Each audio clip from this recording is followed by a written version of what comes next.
Welcome back to CharacterSelect, Dave in Space back for more Faith, the Unholy Trinity, where Space has been playing Faith off camera and has done some things. For example, getting every single note in Chapter 2. Good job. So we're going to review those really quick. Half of them. Yeah, we missed a lot of them. I sent you a list of notes. Yes. Can you tell me which ones they are? We missed note number 9, which is new patient initial consultation, subject John Thomas Ward, present Dr. James Spinell, PhD in 2 orderlies, subject non-responsive for first half hour, followed by fragmented exorcism narrative, subject unable to maintain consistency in story, for example, stating that Amy was in the basement and then saying she was in the attic. Subject insists incident was the result of demonic possession. Cannot declare subject of sound mind. Will require several more sessions to fully understand subject's mental state. Will advise Martin family attorneys. So he did, in fact, spend a year in the mental institution. Yeah. Huh. Okay. And the next one? Sorry. Next one is 11. I had to come back. I had to walk through the corn one last time. I wasn't sure what I would find. The dogs, the children, the thing that took them? It had been 5 years. I couldn't even find the little graves anymore. Just walked in the field until I found that stupid grinning scarecrow. As I listened to the night wind blowing through the crops, it was like the scarecrow was mocking me. I turned around to go back, and that's when I heard it behind me. Well, it was more like I felt it. I didn't dare turn around. We just stood there, me, the scarecrow, and the doomed child. Finally, I mustered up a tiny bit of courage and turned to look, and immediately fled in the opposite direction, crashing through the rows of corn. I ran too. What little I saw of it drained the blood from my face and made my skin crawl. I say it because whatever I was looking at didn't have a face, just a bloody, gaping hole. Next one is 16. Subject is suffering from delusion. In John's mind, he plays the role of the hero sent by God to protect the innocent. In order to escape the consequences of his actions, he has created his own reality. In order for everything to make sense, he needs to believe in the evil spirits and paranormal occurrences. I recommend an in vivo approach until we can get John to accept the truth. In vivo approach means that they basically feed into his delusions. And for the love of God, please have Miss Martin transferred to another facility. Somehow John knows that she is in here with him. 18. So, not only was Amy Martin sent to a psychiatric hospital as well, they were in there together. Yes. For some reason. Can't seem to remember this note. Okay. That's not cool. 19. Multiple officers wounded, 1 dead in sewer tunnel shootout. Law enforcement officials are reporting multiple officers down, including 1 deputy who was fatally wounded after an exchange of gunfire in the sewer tunnels near Snake Meadow Hill Road, also known as the Candy Tunnel. Witnesses say they heard the shots approximately 10 minutes after police raided the tunnels, where suspected murderer Joe Bowman, aka the candy store killer, was alleged to be hiding. At this time, it is not known how many officers have been wounded, although it has been confirmed that 1 officer has been killed. Officials are not saying if Bauman was wounded in the exchange. Efforts are being made to recover the casualties from the tunnels. Okay, that was the guy that chased you when you went all the way down the tunnel, I think. And you magicked him away with the cross. Note. This is a different note. But 20. 2 more dead discovered outside Candy Tunnel near Sterling. 2 more bodies have been recovered from the drainage ditch near Snake Meadow Hill Road outside Sterling. Notorious Candy Tunnel, known in the area to be a home to addicts, gangs, runaways, and the indigent, has been the site of several grisly discoveries over the past 3 months. Since May, 5 bodies have been recovered from the drainage ditch leading to the tunnels. Authorities are being pressured by concerned citizens to search the tunnels amid fears of a possible connection to Joe Bauman, aka the candy store killer, who has claimed 8 victims in Connecticut and Rhode Island over the past year. Yeah, you know how this entire game was, Chapter 2 was a dream, right? Yes. Well, I'm assuming that these 2 bodies were the ones that we could have murdered when we were the thing. The monster, yeah. So what I'm saying is, all of these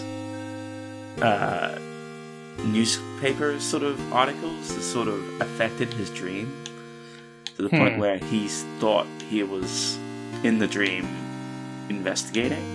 That's a possibility. The cemetery, I don't know how the cemetery is next to the church orphanage, next to the Candy Tunnel, next to the bridge. That's a good point. It's all dream logic connections. It is Snake Meadow Hill, but it is America with, it's a big place. Yeah. But it's all connected into John's dream. What's the next note? 23. Well done, thou good and faithful servant. We shall see thee soon. Space also did and went and set up the secret ending, so we're going to see that in a bit. But that's what these messages are for. 25. Oh. Oh. That's because this is probably 24 and 25 here. John, I can't do this anymore. I'm sorry, I will always love you back, Molly. So, he married Molly at some point, then went to Amy's house. To do the exorcism. Molly left him, Molly left him after the... Okay, go back to notes. We still have a bunch more. No. This is just part of the regular ending. Yeah. So this is yeah. All right. The letter's not there anymore. Dun dun dun. From Garcia. So yeah, to get this ending, you had to, at the start of the game in the dream, you started in like a little rock formation. Yeah. You had to draw a pentagram with that. When you see yourself stabbed in the eye, you walk all the way back to the start and draw a pentagram, and then a demon will come on. You have to exercise it. Then the second part... you have to lead a child from the cornfield into the confessional church. Yep. Confessional. And then you have to murder those two people as the thing. None of which actually happened. So that's important to note as well. Release form. Subject John Thomas Ward. Date of release 31 October 86. This form certifies that the subject is hereby released from my care after having completed the required counseling and treatment to my satisfaction, with confidence that they are ready to resume their normal daily activities as a mentally stable member of society. Dr. James Spinell. Existing conditions: mild anxiety, acute chlorophobia. What's that? Do you know what chlorophobia is? Chlorophobia? No. Yeah. It's the fear of clouds. Oh. Cool. I guess Garcia was a clown at some point. I'm not going in there. I also found out the gray guy that you can shoot in Chapter 1 to get the ending where Michael kills you in the car is Father Garcia. Didn't I say that? I don't know. I don't think so. Anyway. Alright, well, are you ready for the secret ending? Yeah, sure, let's get it.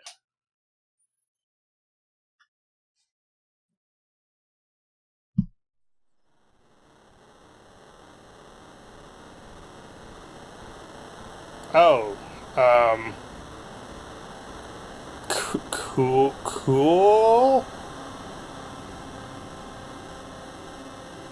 The secret ending is not canon, by the way, except that it sort of is.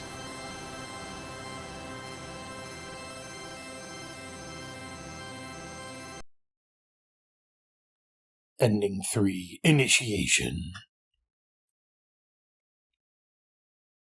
But that didn't happen. Or did it? No. Alright. So if we go back to Chapter 2 and go back to the notes. So, 25? It's... Yeah. You can't seem to remember this. This is the note from Garcia at the end of the game. I'm pretty sure. Okay. 28. There's extra notes from the prologue chapter, which you unlock after the... Right, you got a new game. Yeah. You got a prologue. Is this going to delete my save? It is going to delete my save. Yes. That's annoying. Would you like to do the prologue, Dave? Do we? Is it important? It's not really important. It's basically just another dream. Yeah, so let's just finish reading the notes. Yeah, it basically gives you more context for what happens. Yeah. John has been having these dreams a lot. 28. About a week ago, we started hearing those awful noises coming from the adjacent fields. After 3 nights with the children were getting pretty scared. Told them it was just coyotes. After that third night, the noises seemed closer than ever. The dogs were panicking. I could hardly approach them. Then Greta, the last of that old line brought over by the German missionaries, broke loose and tore off into the corn. Oh, okay, Greta's a dog. We all listened, too scared to go after her as her barks faded away into the distance. After that, we had 2 nights of silence besides the endless whispering of the wind blowing through the crops. But then this morning, stepped outside to see this fresh horror left at the edge of the field. There's something out there. So what happened was, if you remember the church in chapter 2, yeah, John's dreaming of it again. And this time, he's dreaming of himself investigating. This was in the 50s, right? Right. So, there were people volunteering at the church as an orphanage, and 6 children were there, and they had some dogs, and one of the dogs ran into the cornfield and ended up dead. Mutilated. Uh-huh. 29. What more could I have done? I warned them not to go into the fields. I warned them against straying too far from the sanctuary. Should I have shut them in their quarters and nailed boards over the doors? Now I am digging 6 graves here in the shadow of the church. 6 little graves, forever looking to St. William. Some of the boxes are empty. The scattered remains we found couldn't fill them all. But I know they're all gone. I know their souls were taken by that thing in the field. I will finish my gruesome work and then renounce the ministry. I don't want to see anyone from the sanctuary ever again. Not even that girl who stayed inside the house last night. I don't believe in the devil anymore. Whatever did this is much, much worse. Oh, so the kids all died. 6 children went into the cornfield for some reason, and they never came out. Gotcha. They all died. Gross. Okay. 30. We have a new volunteer to look after the children and take care of things around the sanctuary, Sister Bell. She came highly recommended from the main office in Hartford. Bringing her in marks the completion of staffing the church after all these years. Church has been very careful about letting out what happened to those children. As far as I can tell, I'm the only one left who knows about it. Soon I'll be gone and the sanctuary will be able to go back into service, having finally left behind those dark times. We even received clearance to move in a new group of children. 3 next week and another 3 sometime next month. Okay. Sister Bell seems like a naturally cheery person, but when the new children arrived, she became positively elated. She dotes, over them constantly, takes them on walks and tells them stories long into the night. I've seen her engaging in strange behavior. We don't teach the children much dancing or singing besides what is found in the hymns, but I've seen the children dancing around Sister Bell in a circle from time to time. While they dance, she stands still and looks up at the sky as if listening to something. On another occasion, I found all 6 children standing in a line just outside the cornfield. They were all looking into the field where Sister Bell was standing and talking to them. Those odd games don't bother me too much, since she's so good with the children. Her cleaning is excellent too. As soon as she arrived, she seemed to just instantly know her way around. Sister Bell was the girl that stayed behind. No, maybe. But, we'll figure it out soon. They couldn't have given me a worse last case before retirement. Old Catholic church out in the middle of nowhere, 1 missing woman, 4 missing kids, and 1 deceased old nun. Brothers and sisters, or whatever the hell the people that work here call themselves, are all terrified and worse superstitious. All except Father Clark, who runs the place. Him and I drive along the farm roads at night, looking for signs of the missing people. He makes for pretty good company. Gesundheit. I thought I needed my mic. There are 2 kids left. Say they were asleep the night the 4 went missing. They also claim that the woman, Miriam Bell, isn't actually gone. When I ask where she is, they look at each other, then back at me and tell me to ask her myself. What? Creepy. Okay, so what happened? So this is, the last 2 notes were from Father Clark. Yeah. Who had 6 kids go missing and then reopened the orphanage church. Except that he said he was giving up on it, so... Then there was 6... Yeah. He reopened it, and then 6 kids came, and 4 kids went missing, along with Sister Bell. So they sent an investigator. And a missing woman. 1 missing woman, 4 kids, and 1 deceased old nun. Yeah. Okay. Sister Bell isn't an old nun. Huh. Okay. What's the next message? But the two kids that are still there, saying that she's still there. Right. This morning we found these very odd objects around the church. Best way I can describe them would be large, life-size dolls made of sticks and dead tree branches. Someone must have placed them there while we were sleeping. Hoodlums, maybe, or a group of weirdos? Kids seem fixated on these doll things. They stare out the window at them all day. Even heard them shout that they saw Miriam standing around them, but when I looked, there was nobody there. Maybe it's the strange behavior of the kids, or the hours of driving these farm roads at night, but this place is getting to me. I keep having the same nightmare where I'm standing outside the church looking out into the fields. I can see people looking back at me through the rows of corn. Their bodies are painted red. Okay. Oh, that sounds familiar, doesn't it? A little bit. Should have known this place was no good. The signs were all around me. The disappearances, the creepy twins, the life-size stick dolls, 4 of them. Around 2 in the morning, we woke up to the sound of an old woman's cackle coming from the hallway outside the kids' room. I know this sounds crazy, but when we got to the hallway, the laughing was coming from a painting of the Virgin Mary. We thought we had lost our minds. Just then, we heard a loud noise coming from the chapel. Got there just in time to see Miriam drag the kids down the stairs leading to the basement. I drew my service weapon, but was stopped by Father Clark. He said something about God's work and headed down the stairs, sealing the opening to the stairs behind him. The stairs don't seem to open from this side. All I can do is wait. I can't describe the noises I heard down there, but one thing is certain. The devil is real. To anyone reading this, please, for the love of God, don't go down into that basement. Here is the ritual of the door to hell. Let no brother or sister utter it. He that is master of spirits, let 3 spirits that follow the dragon be put in the effigy of the accursed. Only then can it be purified. You will know it is time when its eyes glow red. To enter the unseen world, destroy the purified effigy with fire. Then shall the door to hell be opened. It's the ritual of the door to hell. Let no brother or sister utter it. So, Miriam Bell was the creepy lady in the church when that boss fight then. Yeah, that's right. Okay. So she's been around since a while. The 50s. Well, so she's at least. Well, this is 1987. This events happened during the 50s. Well, so she's probably, and she's clearly old. So she's probably about like 60 or 70. Well, it was also in a dream, so who can say, right?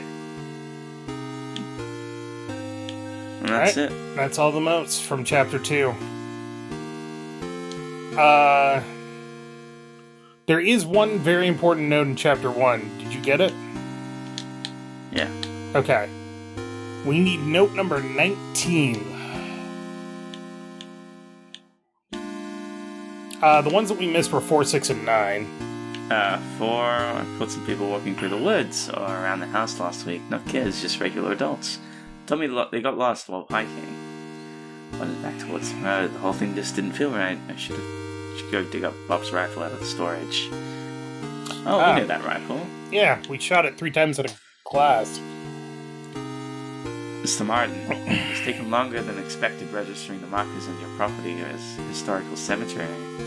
Officer had difficulty identifying who was buried there.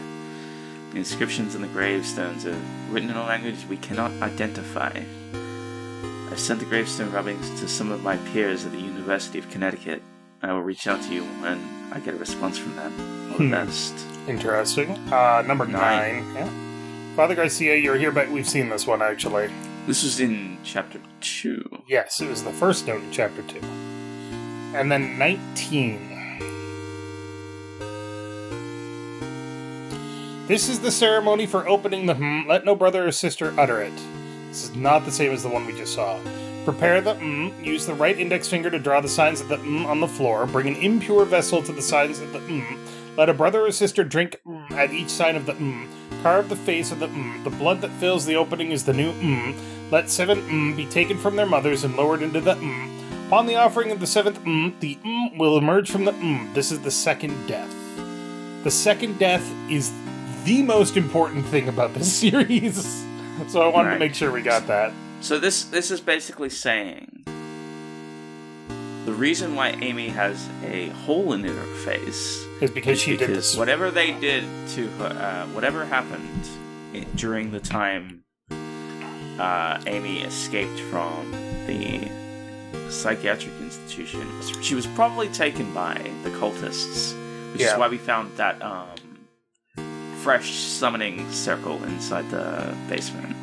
Well, if you want to be super creepy about it, and I know the answer to this, Amy worked at a clinic, right? Yeah, the abortion clinic or something, right? Yeah, an abortion clinic, and you need to take 7 things from their mothers. Lower into the what? This ritual involves killing babies. Yeah. I mean, there's already dead kids, so... This game is fucking dark. But now the time has come. It is the Unholy Trinity. Yeah. Now the time has come for us to do Chapter 3.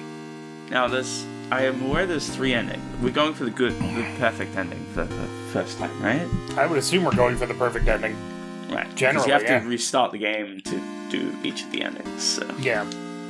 So we might only do one ending, but we will definitely go for the perfect ending. Yeah. Here we go. Show needles for Dinah? What? Okay. That's fine. It's just probably creepy shit. Cool. And begin.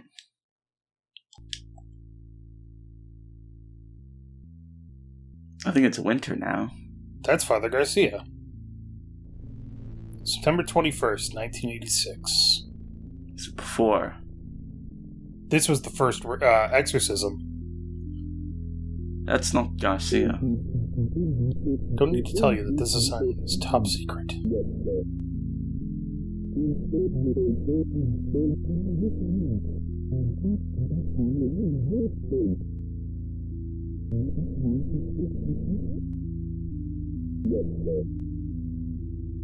Is it quiet for you? Yeah, it's muffled. I think it's because they're in the car.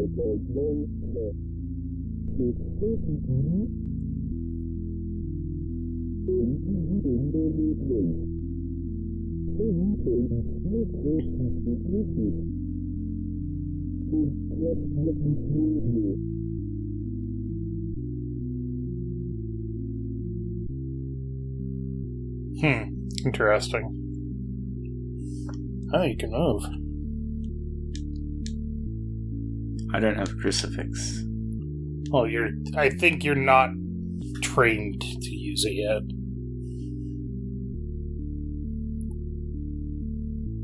Mr. and Mrs. Martin. The rotoscoping is so good. Why is it so... Oh, because it's a flashback. Maybe. I hope so.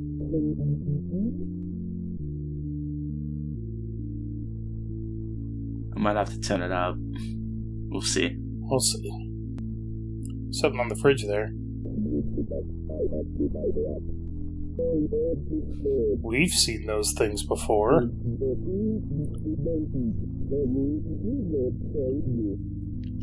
I can't look. Yeah, no, this is not an investigation. This is a flashback.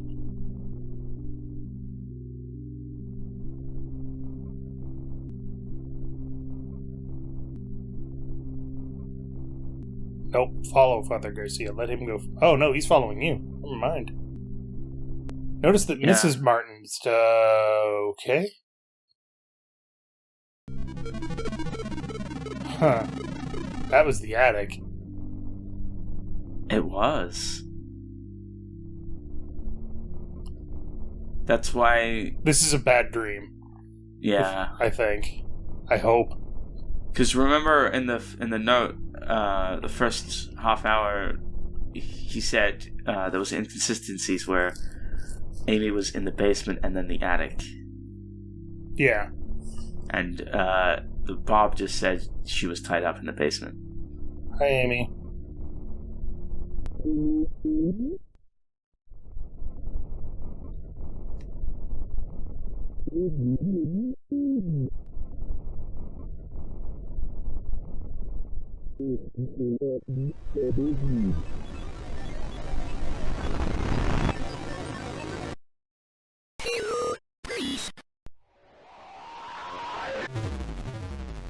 Yeah, dream.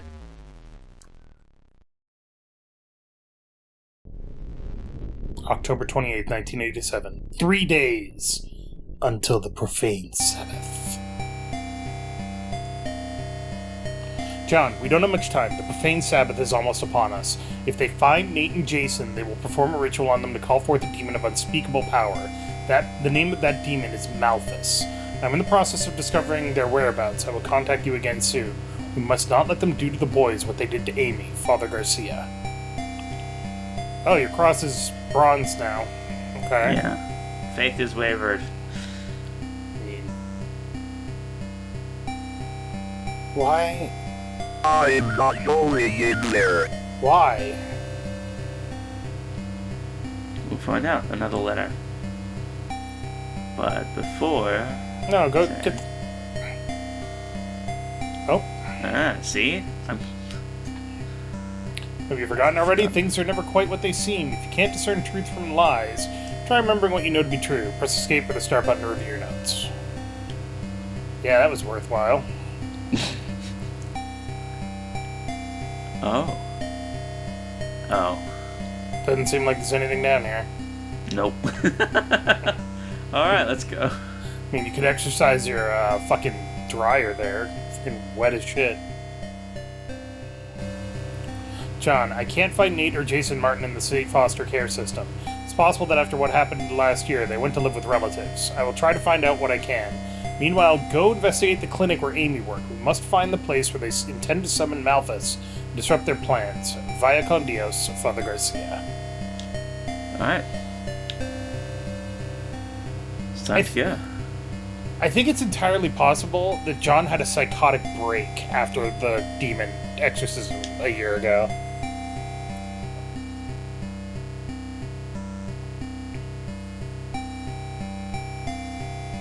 I think we'll find out what happened during the flashback dreams. Yeah. Officer?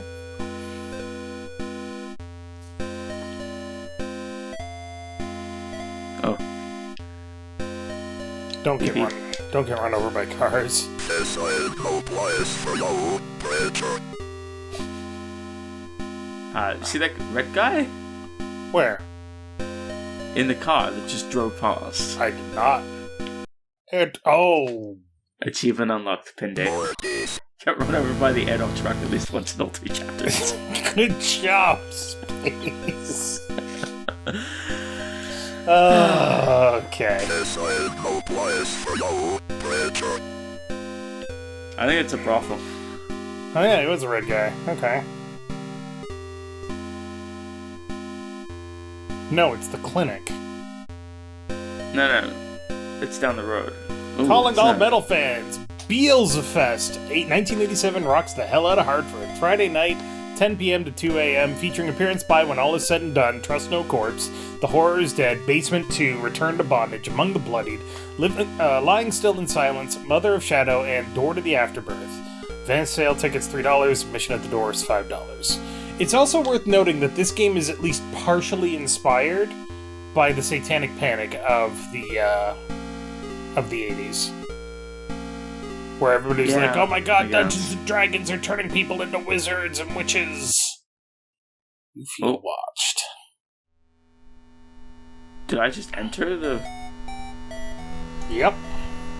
By mistake? Oh no.